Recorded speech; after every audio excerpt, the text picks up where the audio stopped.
Bom, então, bom dia a todos, né, fazer um agradecimento especial ao Jimenez por ter aceitado aí o nosso seminário, né, o Jimenez aí eu acho que muitos já conhecem, né, eu até combinei com o Pado aí, já falei com ele para fazer a apresentação, já que o Jimenez aqui trabalhou, né, com o professor Pado, fez a formação dele aqui, então eu vou passar a palavra para o Pado, e aí depois o Pado passa para o Jimenez aí para poder fazer sua fala. Obrigado, Jimenez. Muito obrigado por ter aceitado o convite aí. Pado, por Obrigado, Daniel. favor. Legal ver vocês.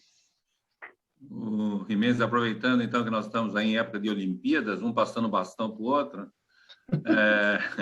Antes de passar o bastão para você, é um prazer te receber aqui. Você já se prontificou outro dia a esclarecer para os nossos alunos aí de pós-graduação sobre a experiência tua aí e viver aí nos Estados Unidos. Então é um prazer. Bom, o Jimenez ele trabalhou no laboratório que eu supervisiono, né? Muito ativo, sempre muito cooperativo. Eu acho que não tem ninguém que passou naquela época na pós-graduação que não tenha tido algum tipo de contato, né? Que seja científico, jogava bola, quer dizer, então foi uma época bastante assim interessante da pós-graduação, né? Hoje em dia a gente está mais complicado por conta da falta de apoio, mas falando do Jimenez, ele continua. O que é interessante é que o interesse dele sempre foi essa parte de estresse e experiências traumáticas, né? Vamos usar um termo aí que parece que está sendo, a gente está discutindo se trauma é trauma mesmo, né? Tem um pessoal discutindo aí, trauma seria uma outra coisa, mas enfim, sempre teve envolvido com essa parte e principalmente com essa parte de memórias traumáticas. E então o que ele vai falar aí para nós é a experiência que ele está tendo aí nos Estados Unidos. Ele é Research Assistant na Universidade do Texas em Dallas, né? Você ainda está no laboratório da Christie, da McIntyre? Sim. Ainda está associado à McIntyre, como Research Assistant, depois de passar um tempo fazendo pós-doc. Acho que já está aí aqui, uns 6 anos, mais ou menos, nos Estados Unidos. Fez 5 anos, fez 5 anos esse ano. Fez 5 anos, né?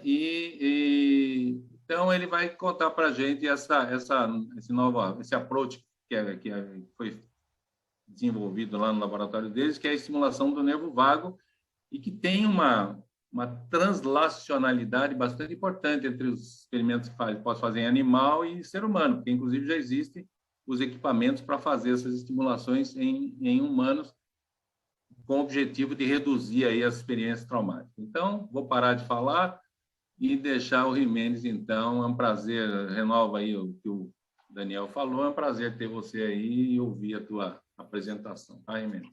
Um abraço. Valeu, Pado. Obrigado. Obrigado, Daniel, pessoal todo da Farmaco aí. Queria que fosse presencial, né? Tenho bastante saudade do departamento e foi uma parte bem importante da minha vida. Antes de eu começar, pessoal, se vocês tiverem perguntas e tal, se quiserem interromper, pode interromper. Eu não sei se eu vou conseguir ver todo mundo aqui no chat e manejar os slides, mas alguém pode abrir o microfone aí e me alertar de alguma pergunta. Então, hoje eu vou tentar passar para vocês um pouco da experiência aqui no nosso grupo de pesquisa, né, fazendo estimulação do nervo vago para tratamento de algumas doenças. Eu trabalho particularmente com estresse pós-traumático, algumas coisas relacionadas à ansiedade, mas principalmente o estresse pós-traumático. Bom, eu queria começar, antes de entrar diretamente, né, no tópico da palestra, né, só apresentar as agências que financiam nossa pesquisa, a NIH, o Departamento de Defesa, em 2 clientes que a gente tem utilizado e que eu não tenho conflito de interesse nenhum com as terapias que eu vou descrever aqui e que principalmente essas terapias de estimulação do nervo vago não é aprovada ainda para uso em humanos. A gente, aqui, pelo menos aqui nos Estados Unidos, né, onde tem uma certa descrição melhor da incidência e da prevalência de estresse pós-traumático, é bem evidente que é uma doença que afeta uma parcela significativa da população. Então, de maneira geral, na população em geral, onde cerca de 70% da população vai ser exposta, ou vai experienciar um trauma, ou vai passar por uma experiência emocional intensa, né? Cerca de 10% dessas pessoas pode desenvolver estresse pós-traumático. E a prevalência, né? Tanto a incidência quanto a prevalência dessa doença em populações que passam, né, que são submetidas a um estresse maior, como os militares, e inclusive civis que são expostos ou que passam por uma experiência de trauma muito mais severa e intensa e prolongada, essa doença é observada numa população muito maior, uma proporção da população muito maior.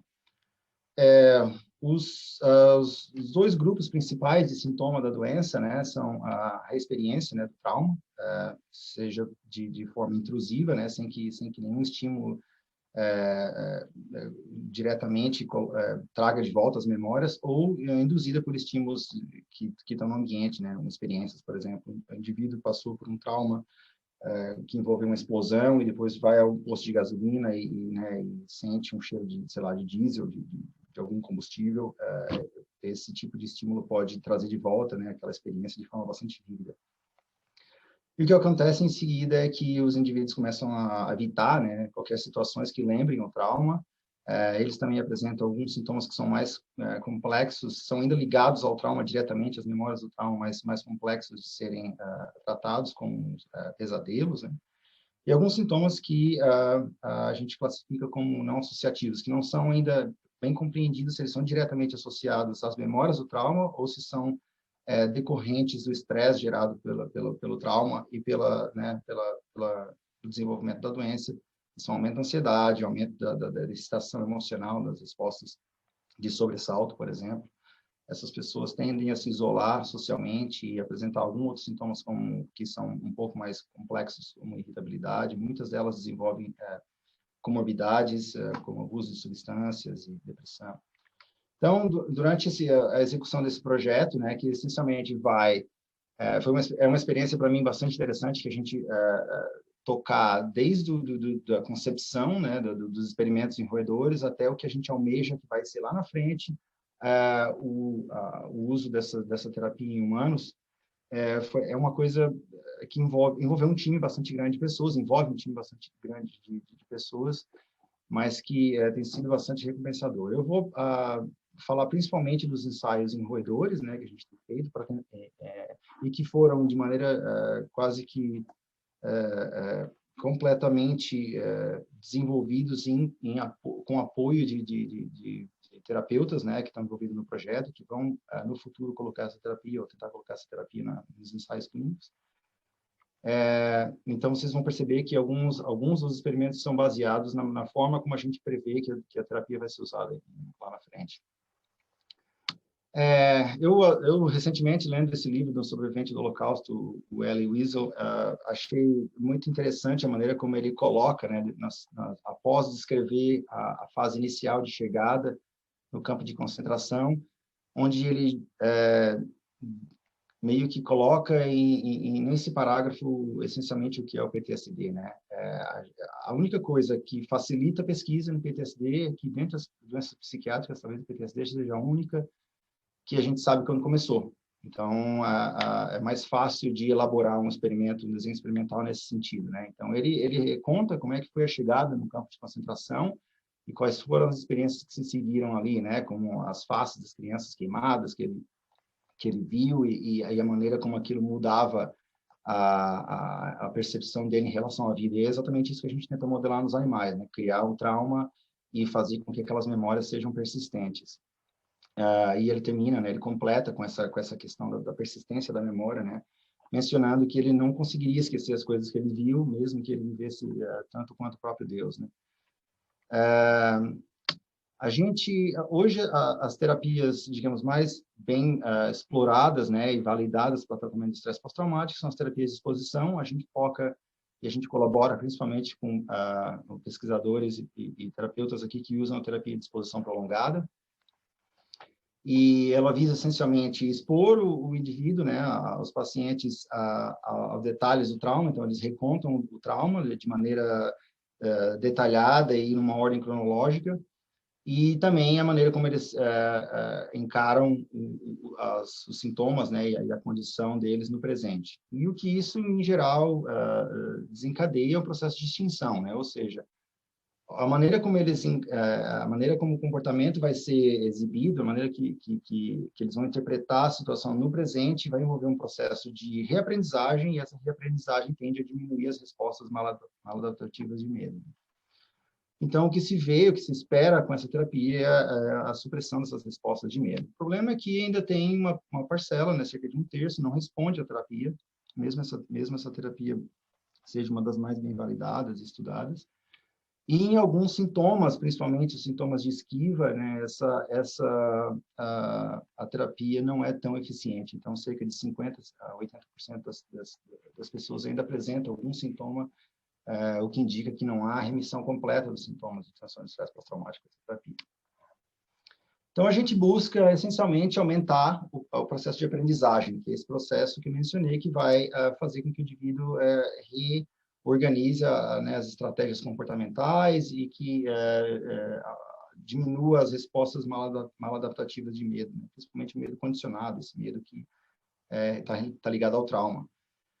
Então, nesse sentido, a terapia de exposição, elas funcionam como a prática, né, onde há, né, a entrada dos estímulos sensoriais, e durante esse período, durante essa, né, a fase de aprendizagem na psicoterapia, tem a liberação de neuromoduladores que recrutam a atividade neural, e isso resulta em plasticidade, ou seja, mudança, né, dos processos cognitivos e mnemônicos, a melhoria desse processo, que leva à proficiência, por exemplo, uma situação de um atleta, por exemplo, ou a recuperação numa situação de trauma.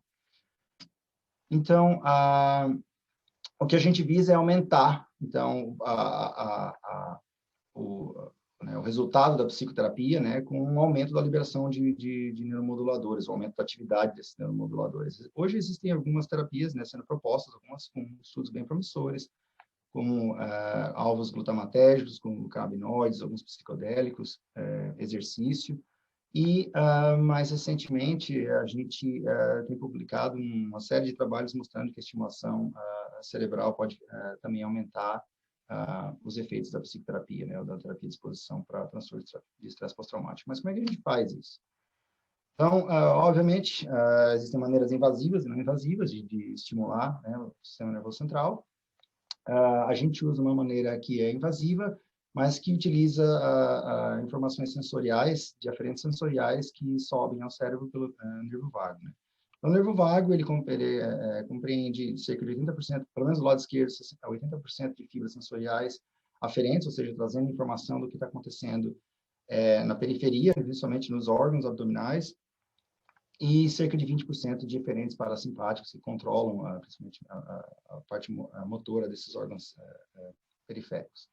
Então, algumas vantagens da estimulação nervovaga, que, como ele já tem sido utilizado para tratamento de epilepsia resistente a medicamentos e depressão resistente a medicamentos, já se sabe qual é, né, a segurança no uso disso e quais são os potenciais problemas do uso dessa terapia. Então, muito do que precisaria ser pesquisado em termos de segurança já foi feito, né, desde a década de 90. As fibras do nervo vago, elas são razoavelmente fáceis de estimular, né, e o fato de o nervo vago compreender cerca de 3 tipos de fibras de condução mais rápida e lenta também permite uma espécie de seletividade na maneira como essas fibras são ativadas e na maneira como a terapia vai ser utilizada. A maioria dos pacientes nem percebe que recebe a estimulação, a não ser que a estimulação seja muito intensa, o que é um caso particular para a epilepsia e não tanto para outras terapias as quais a gente visa utilizar a estimulação do nervo vago. E, obviamente, como eu mencionei, é um processo que a gente já sabe que aumenta, né, a liberação de neuromoduladores como acetilcolina, serotonina e noradrenalina no cérebro. Rapidamente, o conceito, né, da estimulação do nervo vago para aumentar a memória vem de uma tentativa de hackear a própria maneira como o cérebro guarda informações durante uma situação de estresse. Durante uma situação de estresse, uma descarga simpática acentuada, que visa essencialmente aumentar né, as chances de defesa, né, de sucesso na situação de estresse do indivíduo. Então, aumenta a frequência cardíaca, aumenta a elevação de hormônios de estresse e da disponibilidade de energia. Uma dessas alternativas, né, desses braços dessa resposta é a liberação de adrenalina, né, pelas adrenais. E a adrenalina a gente sabe que aumenta a memória. O problema é que a adrenalina não passa a barreira hematocefálica. Então, como é que essa informação chega ao cérebro? A gente sabe agora, né, depois de bastante investigar isso, que ela chega através da ligação da epinefrina, da adrenalina ao nervo vago e aumenta o disparo do nervo, né? Então, hoje a gente já sabe que a estimulação do nervo vago produz atividade do trato solitário e dali para cima no locus coeruleus, que dispara a noradrenalina pelo praticamente todo o encéfalo, né? Aumentando, então, a atividade de outros centros de neuromoduladores no cérebro. Um dos aspectos fundamentais dessa estratégia, né, é que a estimulação do nervo vago aumenta a atividade no locus coeruleus de maneira muito rápida. Então, um estudo que foi feito pelo Daniel aqui no nosso grupo, ele colocou um eletrodo para registro da atividade do locus coeruleus e no animal anestesiado, ele fez estimulações do nervo vago em diferentes intensidades, e ele notou né, ele observou que a atividade do locus coeruleus aumentava de maneira extremamente rápida, cerca de 1/10 de segundo. Ele já via esse aumento acentuado na atividade do nervo do locus coeruleus. Ou seja, o que quer que seja que a gente pudesse, né, ou que a gente tentaria executar com a estimulação do nervo vago, desencadearia uma resposta central bastante rápida, o que permite um uso com uma precisão temporal bastante importante dessa terapia. Então, os primeiros ensaios mostrando que, de fato, a estimulação do nervo vago aumentava a memória foram baseados em estudos com a injeção periférica de adrenalina, né, utilizando a esquiva inibitória. Então, esse é um modelo bastante simples, talvez a maioria de vocês já seja familiar com esse tipo de teste, né? A gente coloca o animal numa caixa, uma espécie de caixa claro-escuro, os animais não gostam de ficar do lado claro iluminado, tendem a ir para o lado escuro rapidamente, na fase de treino. Assim que eles entram no lado escuro da caixa, porta fechada, os animais recebem um choque. E aí, 24 horas depois, a gente retesta o animal, colocando eles no lado claro da caixa, né, e medindo a latência que leva para que os animais vão ao lado escuro. Quanto maior a latência, maior a consolidação da memória, melhor armazenada foi essa memória, né? Então, nesses estudos feitos na metade da década de 70, já mostrando que a administração de epinefrina, de adrenalina aumentava, né, a consolidação daquela memória, indicava, então, que se a gente fizesse estimulação no nervo vago, isso também seria possível. Então, num estudo feito na década de 90, utilizando diferentes intensidades de estimulação, mostraram que uma única estimulação de 30 segundos, feita imediatamente após o treino na esquiva inibitória, aumentava consideravelmente a consolidação da memória nesses animais. Então, a gente resolveu utilizar esse conceito, né, para estudar o processo de extinção, né, para modelar o processo de extinção no modelo de estresse pós-traumático. Então, a gente usa o condicionamento auditório, né, de medo, auditivo de medo, onde os animais são expostos a um som, e, né, alguns sons, e alguns que são pareados a alguns choques, e ao fazer isso, os animais apresentam uma resposta de congelamento cada vez que eles são apresentados ao som, né? E aí, durante a fase de extinção, você coloca os animais na mesma caixa, no mesmo contexto, ou um contexto diferente, e quantifica a resposta de condicionamento, ou de medo condicionado, né, ou de congelamento ao longo do tempo.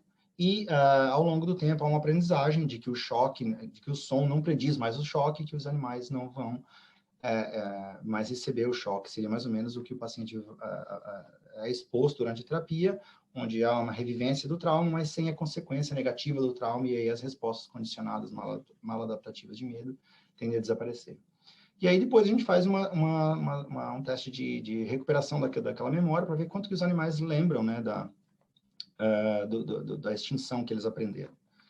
Então, existem, essencialmente, duas alternativas, né, que esse modelo, duas possibilidades de estudo nesse modelo. Uma é o prejuízo, né, da aquisição das respostas de extinção, que geralmente é observada com estresse ou com drogas que prejudicam na formação de memórias, ou o aumento do processo de extinção, né, o aumento da capacidade de extinção, que é observado com drogas que aumentam o processo cognitivo, que facilitam processos cognitivos, ou com processos, ou com alternativas que facilitam processos cognitivos, como, por exemplo, exercício físico.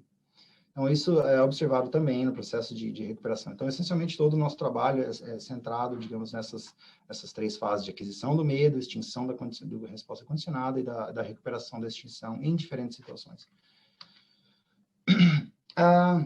Então, aqui no laboratório, a gente tem feito um número bastante grande de perguntas que devem ser feitas antes dessa terapia chegar, né, no tratamento em humanos, né, nos ensaios clínicos. Então, a gente precisa saber coisas como qual é a duração da estimulação, quanto eu preciso fazer de estimulação, porque ao contrário de uma droga, onde eu preciso estudar essencialmente qual é a dose da droga, qual é a meia-vida dessa droga no organismo, né, e como aquilo vai impactar no processo de aprendizagem, por exemplo, a estimulação nervosa é um pouco diferente, né? Eu preciso saber quanto de estimulação, qual o número, qual é a intensidade, qual é a frequência, são características, digamos assim, ligadas ao estímulo elétrico que é entregue, né? E aí, em que condição, em que situação que eu devo estimular o nervo vago? É antes da apresentação do estímulo, depois, é durante? Algumas outras características que são ligadas à terapia em si, e isso foi o que a gente, de certa forma, trabalhou incessantemente com terapeutas, né, para saber qual é o espaço entre uma terapia, né, entre uma sessão e outra, quantas sessões eu preciso, quais são os sintomas que eu preciso tentar observar nesses modelos, por quanto tempo duram os efeitos, né? Se essa terapia diminui respostas condicionadas que são específicas, que foram aprendidas durante o teste, ou se são coisas diferentes, como o que acontece entre o congelamento, né, aquela imobilidade que a gente estuda, ou animais que evitam mais um determinado aspecto da tarefa. Se a interação com drogas, se essa terapia também funciona em outros modelos, em modelos genéticos, a gente tem usado o isquioto e ácido valproico, né, o isquioto como modelo de ansiedade, o ácido valproico como modelo de autismo. Então, assim, eu não vou mostrar todas essas características, mas algumas delas eu vou mostrar. E também como é que funciona, né? A gente também está interessado em saber quais são os mecanismos que explicam o efeito da estimulação do nervo vago, quais são os circuitos, qual é a atividade periférica da estimulação do nervo vago. Eu estou mais interessado agora nos projetos futuros em saber se há alterações nos processos, né, inflamatórios, da liberação de citocinas periféricas, se há diferenças entre sexo também.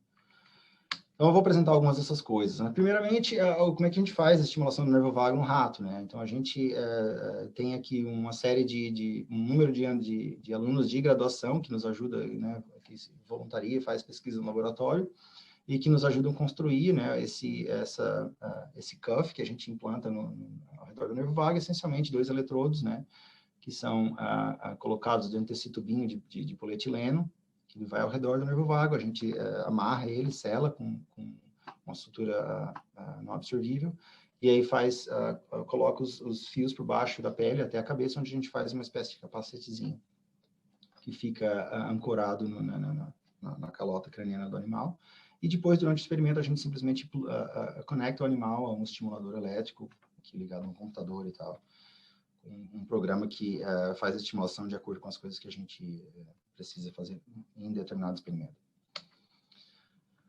Então, o primeiro estudo, né, que observou que a estimulação do nervo vago aumentava a extinção foi feito pelo Dave Penha, e ele mostrou que, né, depois de fazer 2 dias de condicionamento com os animais, ele apresentava o estímulo condicionado no terceiro dia, numa espécie de linha de base, para saber quanto de medo os animais adquiriram, né, que é representado aqui nas barras brancas, e depois ele fazia estimulação do nervo vago, pareado com a apresentação dos sons, né, que os animais foram condicionados, e no último dia, então, ele fazia a sessão de teste para saber quanto de medo os animais ainda apresentavam, quanto de extinção eles adquiriram, né, e em cinza os animais que receberam a estimulação, o sham, que a gente, né, se refere aos animais que não receberam estimulação nenhuma, em preto aqui os animais que receberam estimulação no nervo vago, mostrando que os animais adquiriram a resposta quase que no dobro da intensidade da extinção, quando eles recebiam estimulação no nervo vago.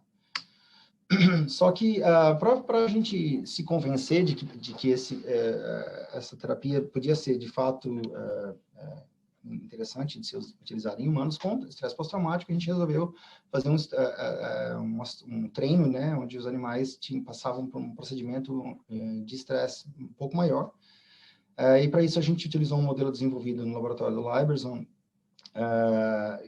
que utiliza o single prolonged stress, ou um estresse intenso durante um dia, onde os animais passam por um estresse de retenção por 2 horas, depois um nado forçado por 20 minutos em grupo, onde eles tentam se afogar, e depois eles recebem ou são expostos à anestesia com éter, onde então há perda de consciência. Então esse estressor meio que agudo, né, intenso, depois de algum tempo, os animais começam a apresentar uma série de déficits, né, de deficiência em relação à ansiedade, a maneira como eles conseguem formar memórias emocionais e não emocionais, ciclos de sono. Os animais também têm prejuízo na extinção, então, de tarefas de condicionamento, aumento da resposta de sobressalto, enfim, um número diferente de prejuízos comportamentais, cognitivos e de mudanças moleculares que a gente acredita que são interessantes para modelar o estresse pós-traumático. Então, a Lindsay, em seguida, fez executou esse projeto, onde ela passava os animais por esse single prolonged stress, fazia duas sessões de condicionamento, e aí um número repetido de 11 sessões de apresentação, né, dos estímulos condicionados, e em dias alternados ela fazia estimulação do nervo vago, que seria essencialmente a terapia onde a estimulação era pareada com os sons. E o que ela observou é que nos animais que recebiam estimulação no nervo vago, a curva de aprendizagem era muito mais acentuada e que os animais atingiam, inclusive, a remissão completa dessa resposta condicionada de medo. E aí ela também testou esses animais depois de 2 dias, né, após eles passarem por um estresse, ela recolocou os animais na caixa, deu um choque, sem apresentação de nenhum som, um choque incondicionado, né, ou não pareado ou nada, e reapresentou os animais ao som, e ela observou que nos animais que recebiam estimulação no nervo vago, o reinstatement, a volta dessa resposta condicionada era muito inferior, significativamente inferior aos animais que não recebiam estimulação. E ela também fez outros estudos, né, tentando entender se a estimulação no nervo vago durante a terapia, que a gente chama, também diminuía a ansiedade. Então, ela observou que no modelo do labirinto em cruz elevado, os animais que foram estimulados apresentavam menor ansiedade, que esses animais também apresentavam menor ansiedade no teste de procurar bolinhas de gude. Os animais não gostam de novas coisas na caixa, eles tendem a enterrar isso, né? E aí ela observou que os animais com estimulação do nervo vago exibiam uma redução nessa resposta incondicionada de estresse, que eles também tinham uma redução no sobressalto, testado no modelo de Startle, e que também havia uma reversão no prejuízo da interação social que os animais exibiam no modelo de interação social. Então, ou seja, a estimulação do nervo vago nessas condições aumentava a extinção e diminuía os sintomas não associativos, digamos assim, de estresse pós-traumático.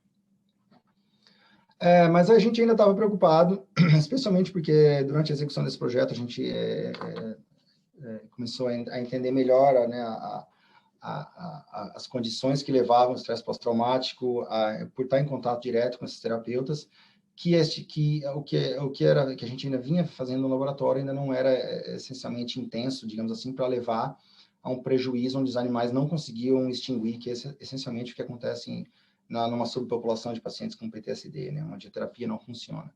Isso parece se dar pela falta de controle que algumas situações traumáticas geram, né, e pela falta de predibilidade. Ou seja, o trauma é crônico, intenso, e os pacientes não conseguem se adaptar àquela situação de trauma. Obviamente, porque pela intensidade, pela natureza de alguns traumas, né? Então, eu fiz uma revisão da literatura para entender onde é que a gente estava posicionando nossos modelos de estresse pós-traumático, né?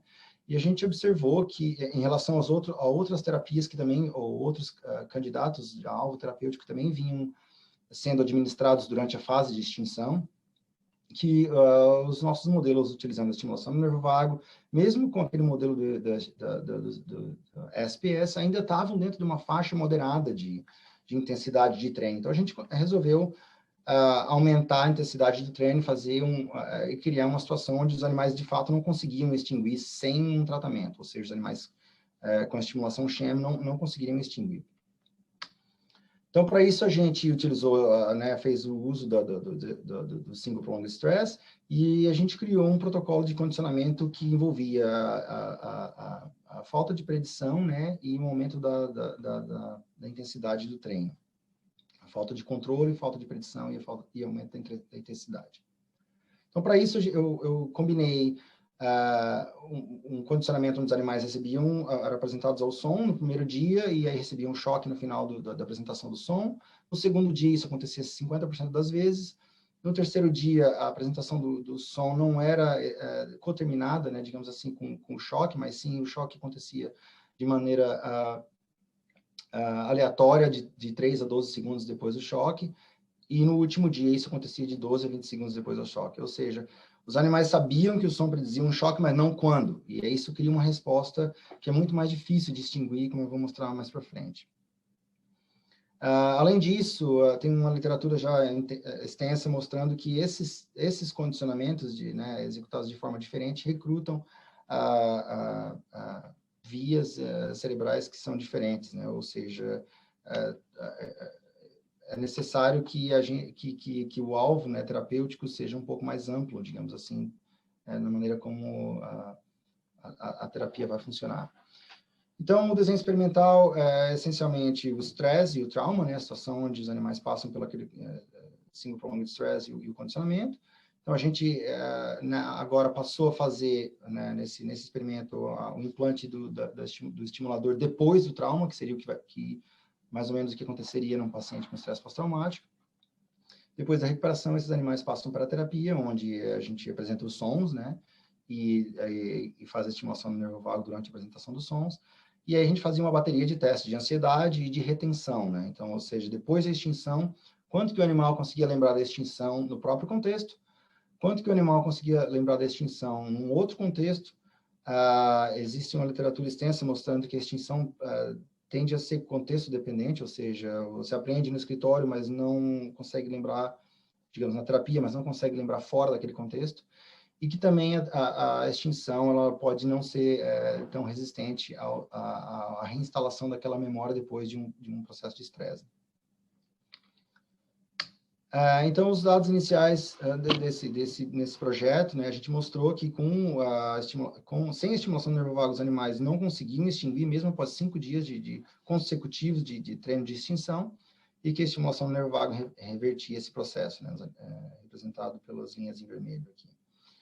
E depois de 6 dias, a gente fazia o teste de retenção para ver quanto de extinção os animais conseguiam lembrar, e que os animais com estimulação do nervo vago também mostravam um aumento da capacidade de retenção daquela tarefa. Mas ao aumentar a intensidade desse treino, aquela redução na ansiedade que a gente observava com a estimulação do nervo vago nos projetos anteriores não foram tão acentuadas. Apesar de haver uma tendência, né, de redução da ansiedade no labirinto incluso elevado e no campo aberto, ela não se apresentou tão acentuada comparada aos animais que não receberam a estimulação do nervo vago. Da mesma forma, a gente observou que havia uma redução do retorno do medo no novo contexto, mas essa redução do retorno do medo, né, não era tão acentuada depois de um estressor. Ou seja, nessa situação mais severa de treino, né, e trauma, apesar de a gente observar ainda um aumento na recuperação dos animais com estimulação no nervo vago, nem todos os sintomas foram revertidos.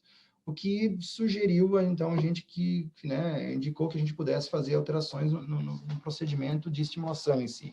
Ou seja, como é que a gente poderia aumentar ou otimizar os resultados, né, do uso da estimulação no nervo vago através de mudanças na característica elétrica da estimulação em si.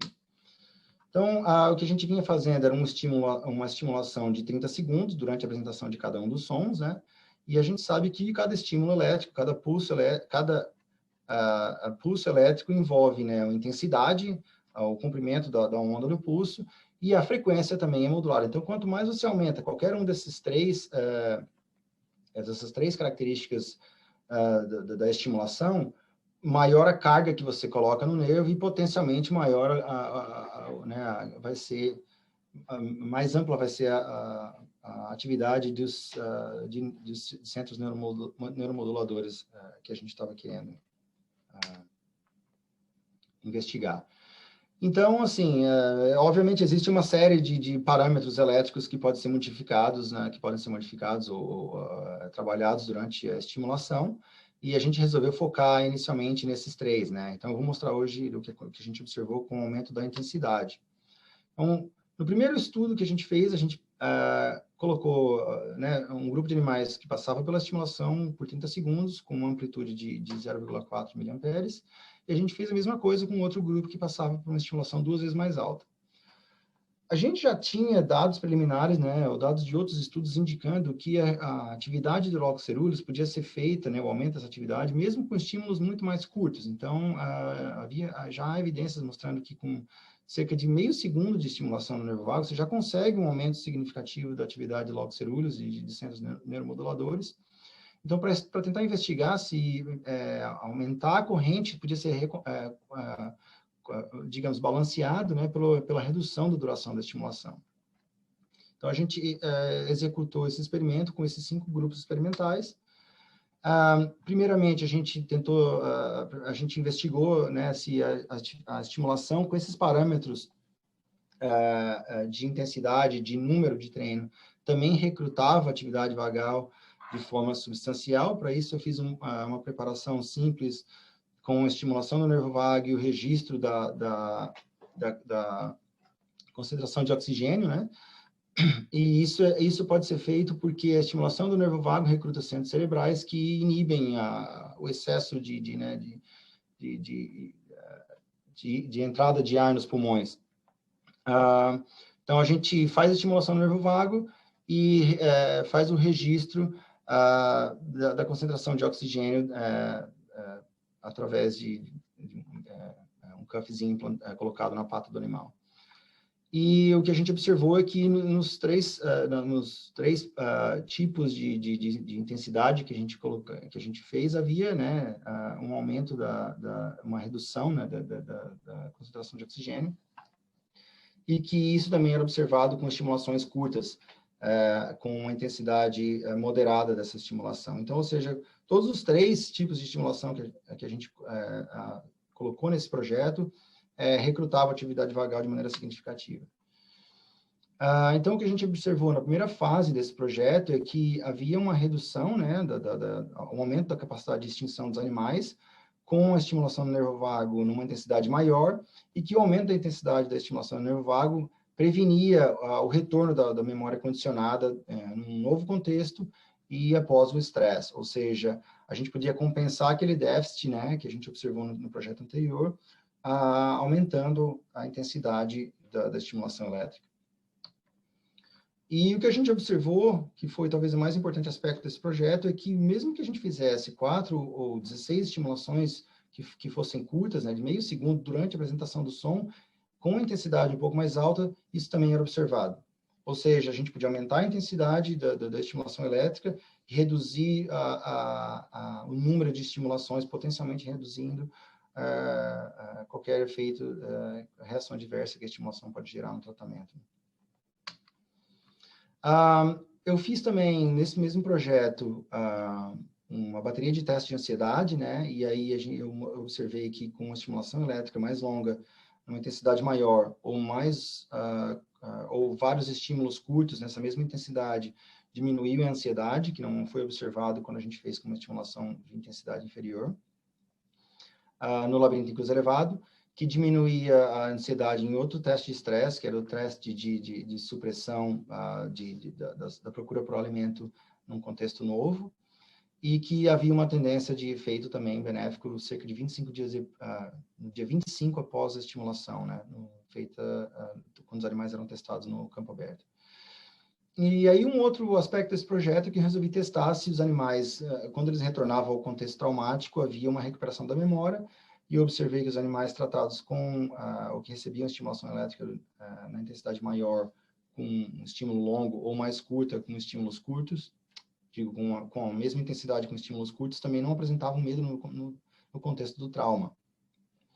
E o que é extremamente relevante para a terapia, já que a gente, né, observa que a terapia não só reduz o medo durante a situação de terapia, mas também fora da situação, do contexto da terapia. Né? E aí eu também havia condicionado esses animais com a presença de um cheiro durante o trauma, né? E aí esse cheiro não estava presente durante a terapia, ou a estimulação do nervo vago pareada com a extinção. E o que eu observei foi que não havia uma generalização daquela resposta. O problema é que os animais passaram por um número enorme de testes até chegar a esse ponto, né,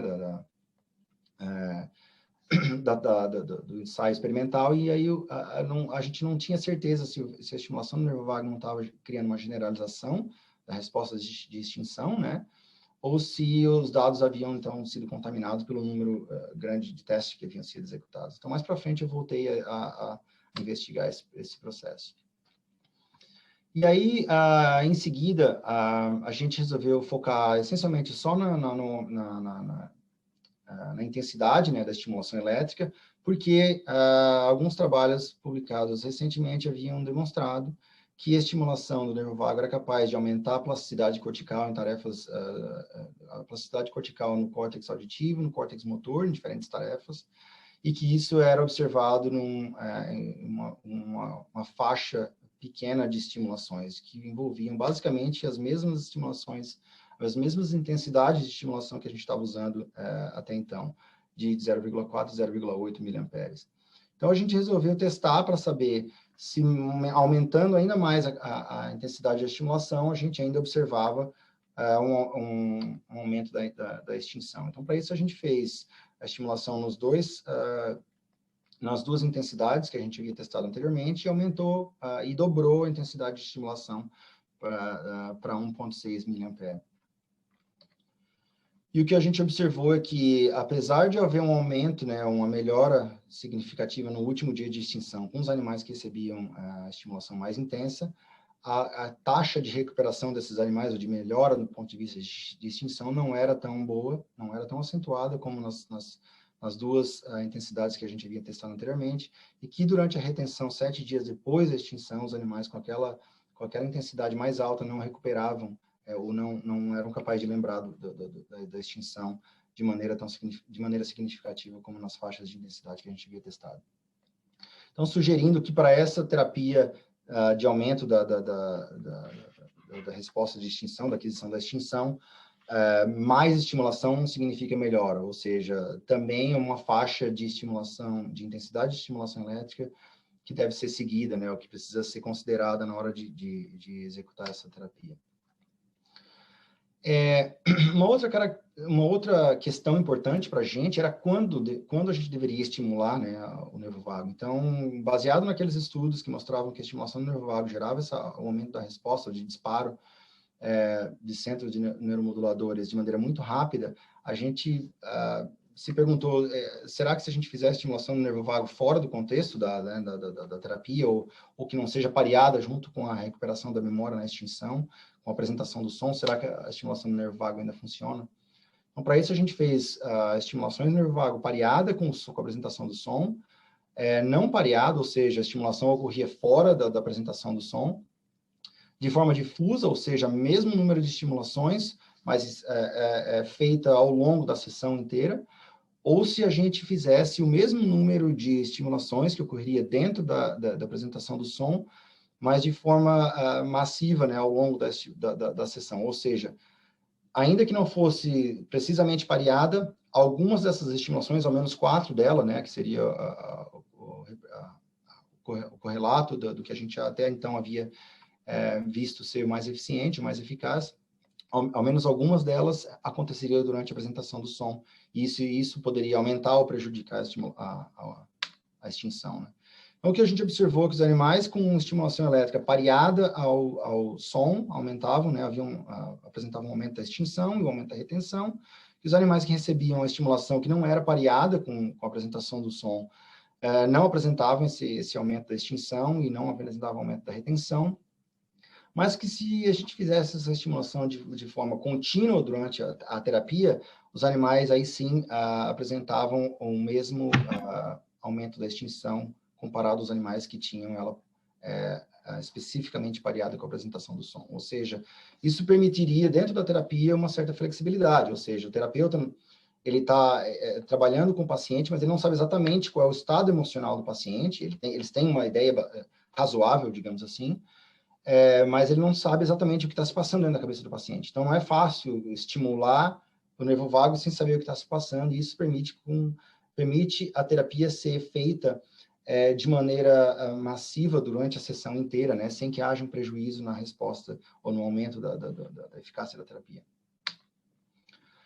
A gente, então, resolveu investigar quais eram os mecanismos, né, que respondiam por esse aumento do processo de extinção. A gente já sabe, né, já havia uma literatura mostrando que o locus coeruleus aumentava a liberação de norepinefrina no córtex pré-frontal, e que o córtex pré-frontal envia fibras para a amígdala, né, principalmente a amígdala basolateral, nesse processo de extinção de condicionamento auditivo, e que esse aumento, e que essa via do córtex pré-frontal para a amígdala está envolvida, então, no processo de extinção e no processo de recuperação da extinção posteriormente, que pacientes que têm um prejuízo na atividade do córtex pré-frontal teriam um prejuízo também na aquisição da extinção durante a terapia. Então, para isso, a gente colocou os animais naquele processo, naquela desenho experimental de aquisição, né, extinção pareada com estimulação do nervo vago, e depois de recuperação da extinção. E ao final desse desenho experimental, os animais então foram implantados com um eletrodo para estimular o córtex pré-frontal e um eletrodo para fazer o registro da atividade da amígdala. E o que a gente observou é que os animais que recebiam a estimulação SHAM, que não haviam recebido estimulação, havia uma redução das respostas, uma redução do registro da atividade na amígdala com a estimulação do córtex pré-frontal, e que a estimulação do nervo vago, os animais que passaram pela extinção pareada com a estimulação do nervo vago, apresentavam uma reversão desse processo, inclusive com um aumento do registro da atividade dos inputs sensoriais do córtex pré-frontal para a amígdala. Indicando, então, que passar pelo processo de extinção com a estimulação do nervo vago aumentava, então, a capacidade inibitória, né, do córtex pré-frontal sobre a amígdala, e isso, então, poderia responder ou explicar a supressão do medo potencializada, né, ou aumentada pela estimulação do nervo vago.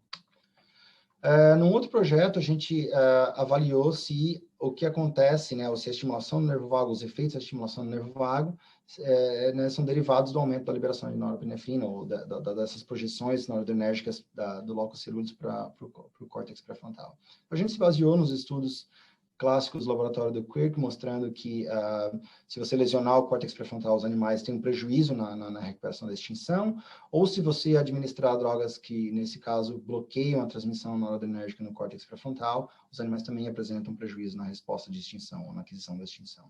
Então, a nossa pergunta é, se a gente estimular o nervo vago e lesionar essa via, será que os animais também aprenderiam a resposta de extinção?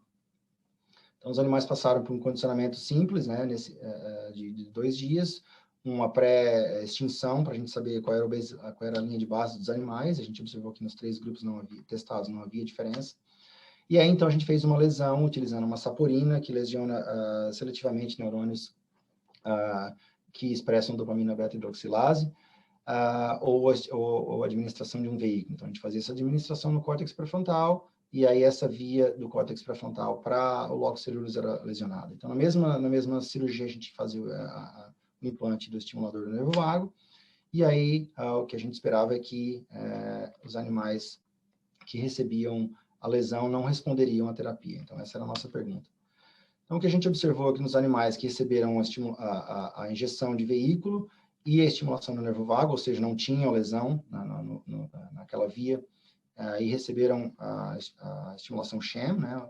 Havia respostas de extinção relativa, razoável ou esperado para esse tipo de teste, e que os animais que recebiam a estimulação do nervo vago e que não haviam recebido a lesão apresentavam um aumento da extinção. E aí, o que a gente observou com os animais que recebiam a saporina ou a lesão naquela via noradrenérgica é que essa lesão prevenia, então, os efeitos da estimulação do nervo vago, ou seja, animais que recebiam a estimulação do nervo vago ou que recebem a estimulação do nervo vago só apresentam um aumento da extinção se eles tiverem aquela via intacta, né? E isso também foi confirmado por um teste de retenção da memória, onde os animais com estimulação do nervo vago conseguiam expressar respostas de extinção, enquanto que os animais que haviam recebido a lesão e a estimulação do nervo vago não conseguiam. E aí, como esse trabalho está em andamento, a gente agora está investigando, né, tá quantificando, né, a qualidade da lesão feita no córtex pré-frontal, medindo, então, ou quantificando os terminais noradrenérgicos no córtex pré-frontal, nos animais que receberam injeção de veículo ou a toxina. Um outro aspecto do nosso trabalho foi investigar se a estimulação do nervo vago aumentava a generalização das memórias. A gente sabe que uma memória traumática geralmente é complexa, envolve diversos estímulos sensoriais e que nem todos eles podem ser evocados durante a terapia, né? Então, o que a gente fez até então foi condicionar os animais com som e buscar saber se a estimulação do nervo vago reduzia a resposta condicionada de medo ao som. E a gente se perguntou, bom, se a gente condicionar os animais com 2 estímulos, será que a estimulação do nervo vago pareada com um deles também reduz a resposta condicionada ao outro que não foi pareado durante a terapia? Então, a primeira coisa que a gente fez, né, que a Cecily, a minha estudante, fez, foi condicionar os animais com cheiro, e aí veio, né, o que eu havia aprendido no laboratório do Padua, né, o condicionamento olfatório. Então, a gente pareava um cheiro com choque, e daí 24 horas depois dessa tarefa, a gente apresentava o cheiro na presença da estimulação do nervo vago ou não, por 3 dias, e aí retestava o animal para saber se o animal tinha uma esquiva daquele cheiro ou não após a extinção. E aí o que a gente observou é que a estimulação do nervo, que os animais condicionados apresentavam, né, a mesma capacidade nos 2 grupos de adquirir a resposta de medo, que a estimulação do nervo vago tende a reduzir a resposta de freezing, né, ou de congelamento durante a terapia, e que, principalmente, os animais que recebiam estimulação do nervo vago exibiam uma menor esquiva daquele cheiro comparado aos animais que não recebiam a estimulação do nervo vago, confirmando que o aumento da extinção dado pela estimulação do nervo vago não era específico, digamos, a um estímulo sensorial como som. Então, para testar né, a ideia da generalização, a gente fez o condicionamento com os 2 estímulos, com som e com cheiro, na mesma sessão, e aí pareou os animais né, na estimulação do nervo vago, na presença do som, e testou a esquiva dos animais ao cheiro, que não estava presente durante a extinção. O que a gente observou, de novo, é que a estimulação do nervo vago aumentava a extinção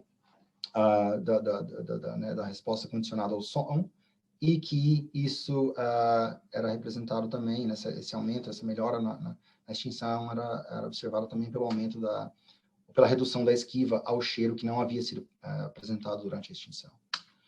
A gente fez, então, para saber se isso não era, né, uma coisa unidirecional, a gente fez o oposto, pareou de novo os animais com os 2 estímulos, e agora fez a extinção da estimulação, né, da resposta condicionada ao odor com a estimulação do nervo vago, e testou os animais com a presença do som. Então, o que a gente observou de novo é que a estimulação do nervo vago tende a aumentar a extinção, ou reduzir a resposta condicionada durante a extinção ao cheiro, e que essa resposta ela é generalizada, ou ela é transposta para uma redução da resposta condicionada a um som. Para saber se isso não era uma coisa totalmente doida e a gente não precisaria nem da apresentação da estimulação de nenhum dos estímulos, né, a gente fez esse teste de novo de uma forma diferente. E já há algumas evidências na literatura sugerindo que alguns mediadores de plasticidade, como o BDNF, aumentam a extinção mesmo na ausência do treino de extinção, né? o que a gente não acreditava não ser o caso para a estimulação no nervo vago, mas para confirmar se isso era verdade ou não, a gente condicionou os animais com os dois estímulos, ele fez um treino de extinção sem nenhum dos dois estímulos, pareado com a estimulação no nervo vago, e testou os animais para a resposta condicionada na presença dos dois estímulos, o som e o cheiro em dias diferentes.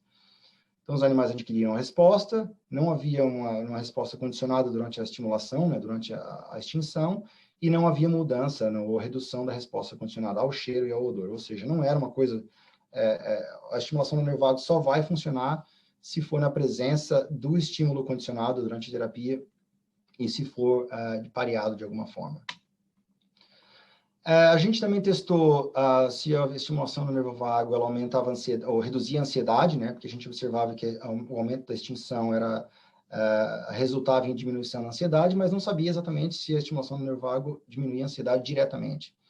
As estratégias mais comuns utilizadas hoje para tratamentos de estresse pós-traumático, mais estudadas, são o uso de drogas que aumentam a capacidade cognitiva, mas enquanto elas aumentam a memória, elas não têm efeito sobre a ansiedade e não têm controle temporal. Uma vez que uma droga está a bordo do organismo, não tem como retirar ela caso alguma coisa errada aconteça, digamos assim, durante a terapia. Ou seja, se a terapia, a sessão vai muito ruim e a droga já esteja a bordo do paciente, essa droga que visaria aumentar a extinção agora pode aumentar ou reforçar aquela resposta condicionada. E drogas ansiolíticas que reduzem a ansiedade, mas, de maneira geral, não tem muito efeito sobre a resposta, sobre a memória, né?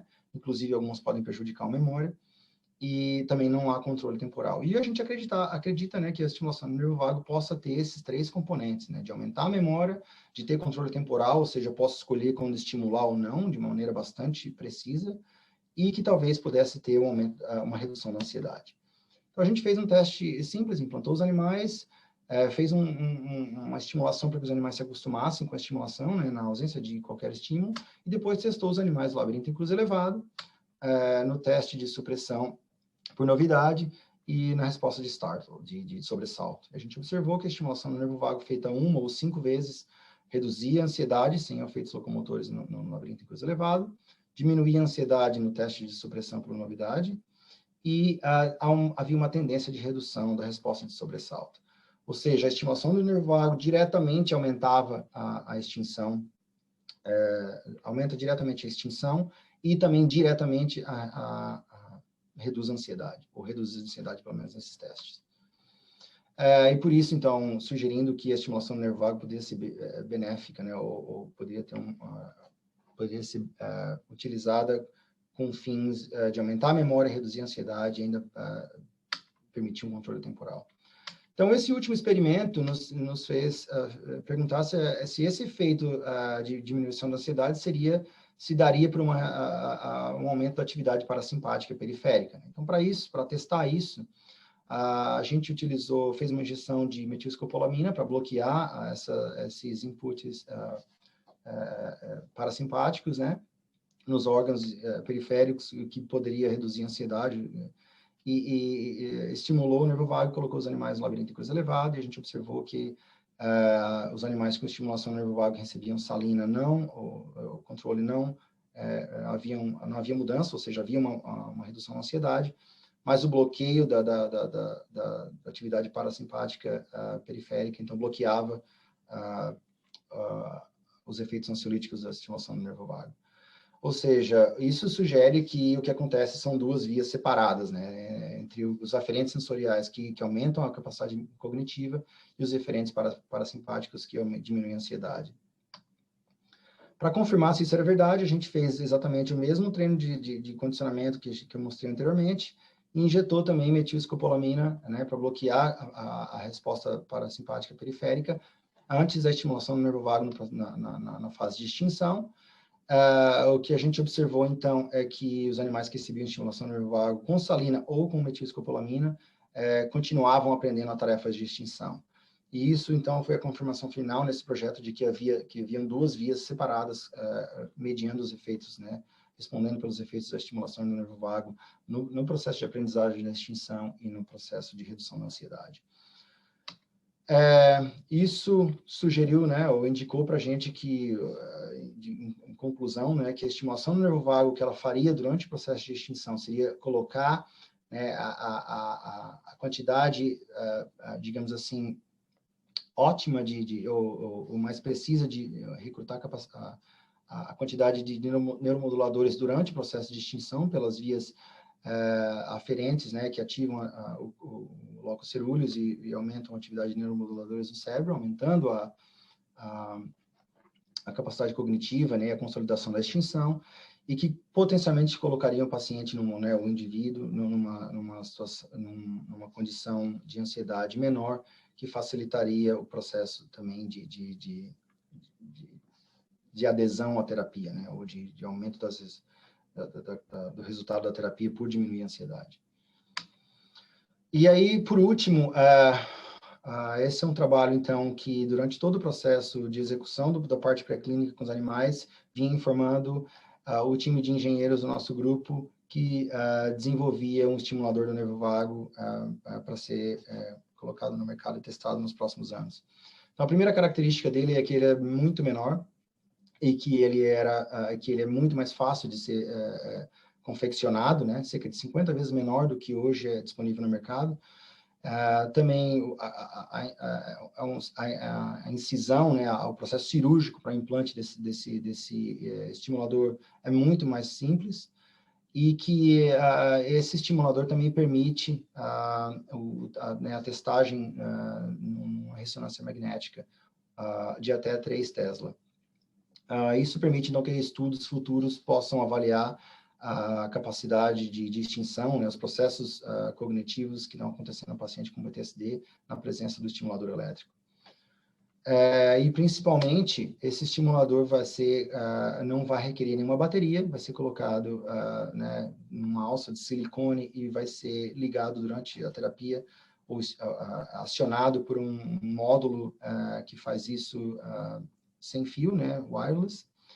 E todas as informações que a gente vem coletando dos animais para saber quando, como, qual a intensidade de estimulação, vai ser controlada por um aplicativo de smartphone, né, permitindo que os pacientes recebam a terapia no escritório, que vários aspectos da terapia possam ser gravados, né, e que depois, durante a parte em vivo da terapia, onde o paciente vai se expor, né, a vida normal, ou que vai fazer a terapia em casa, fora, né, da terapia do escritório, ele possa, então, buscar todas aquelas informações que foram aprendidas em relação à parte de extinção e a parte de estimulação, e fazer a estimulação sem necessidade de terapeuta. De forma geral, então, resumindo, o que eu tentei mostrar para vocês hoje é que a estimulação do nervo vago ela pode ser um aliado importante, né, na terapia de exposição por transtorno de estresse pós-traumático, por reduzir as respostas maladaptativas de medo, né, principalmente medo condicionado, por atenuar ou reduzir a ansiedade direta e indiretamente, e por promover a generalização da extinção, ou seja, estímulos que nem sempre podem estar presentes na terapia, também podem evocar respostas de medo menos robustas, ou ser generalizadas as respostas de extinção. Dado a segurança do que a gente já tem no dispositivo, a gente acredita que vai ser fácil de colocar isso, né, nos testes dos próximos ensaios. A gente já passou pelos principais passos de investigação de segurança com o dispositivo novo que a gente já vem desenvolvendo, e que a grande característica de poder ajustar a estimulação do nervo vago para quando e como você quiser vai ser uma característica importante na hora de colocar isso para terapia. Esses dados que eu apresentei mostram que a estimulação do nervo vago precisa ser, apesar de todos esses benefícios que eu mencionei, precisa ser considerada de forma mais cautelosa, porque a estimulação, a gente acredita que a intensidade, né, a corrente, a duração de cada pulso, a frequência, quanto de ciclos eu preciso colocar, pode influenciar nos resultados da terapia, e que a terapia precisa considerar algumas questões, como o espaço entre as sessões, o número de sessões, a intensidade das sessões. O fato de a estimulação do nervo vago permitir um controle temporal, né, do recrutamento desses neuromoduladores e para aumentar a plasticidade, então vai permitir, a gente acredita, o uso dessa terapia de forma bem ampla, não só no estresse pós-traumático, mas em condições que a gente já observa que são comorbidades no estresse pós-traumático, como lesões medulares, a gente também tem visto stroke, a gente tem visto uso de substâncias, qualquer outra terapia que possa requerer, então, um treino reabilitativo ou que possa requerer uma terapia de exposição, como é o caso das doenças psiquiátricas. E era isso. Então, eu queria agradecer, né, obviamente, o convite para estar aqui, convidar todos que estiverem interessados em conhecer Dallas e a universidade, né? Agradecer ao pessoal, né, dos laboratórios, os mentores e aos líderes da pesquisa, a professora Krista, o professor Michael, o Seth e o Robert, e os alunos de graduação, obviamente, os alunos de pós-graduação e graduação que vêm executando esses projetos sobre a minha coordenação. É isso, pessoal. Se vocês tiverem perguntas, vou estar aqui por um bom tempo, se vocês quiserem. Muito obrigado, Jimenez. Parabéns aí pelo excelente trabalho. Muito bom. Obrigado por compartilhar isso com a gente. Obrigado. Já de novo agradeço a disponibilidade. Eu vou parar aqui de gravar para evitar que o vídeo fique muito longo. E aí eu acho que também fica todo mundo mais à vontade para poder perguntar.